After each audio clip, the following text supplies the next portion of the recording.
Hi friends, எல்லாரும் எப்படி இருக்கீங்க? அனைவருக்கும் அன்னையர் தின நாள் வாழ்த்துக்கள். இன்னைக்கு சாட்டர்டேல கொஞ்சம் வேலை இருந்துச்சு. அதை முடிச்சிட்டு பக்கத்துலயே ஒரு கடையில கொஞ்சம் பர்ச்சேஸ் பண்ணிட்டேன். அப்புறம் நான் படிச்ச ஸ்கூல் முன்னாடி கொஞ்ச நேரம் நின்னேன். பழைய ஞாபகங்கள் எல்லாம் வந்துச்சு. அதுக்கப்புறம் பஸ் ஏறி வீட்டுக்கு கிளம்பியாச்சு. இன்னைக்கு ஈவினிங் செம காத்தோட மழை.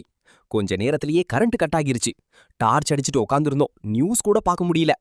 2 சீட் கொடுத்தாங்களா இல்லையான்னு பேசிட்டு இருந்தோம். 10 மணி ஆகியும் கரண்ட் வரல. அப்புறம் நான் ஊருக்கு கிளம்பணும்னு ரெடி ஆயிட்டேன். மழை வேற பெய்திட்டு இருந்துச்சு. ஆட்டோ வர சொல்லிட்டு ஸ்டேஷனுக்கு கிளம்பிட்டேன்.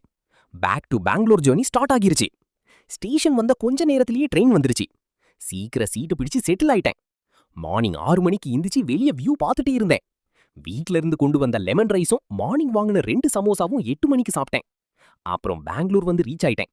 மார்னிங் நியூஸ் பார்த்தேன். விஜய் பதவி பிரமாணம் எடுத்துட்டு இருந்தாரு. Finally Vijay is the CM of தமிழ்நாடுன்னு பார்க்க ரொம்ப சந்தோஷமா இருந்துச்சு. நல்ல ஆட்சி நடக்கும்னு நம்புவோம். சரி மக்களே, அடுத்த வீடியோல பார்க்கலாம். பாய். மறக்காம சப்ஸ்கிரைப் பண்ணுங்க மக்களே. Bell button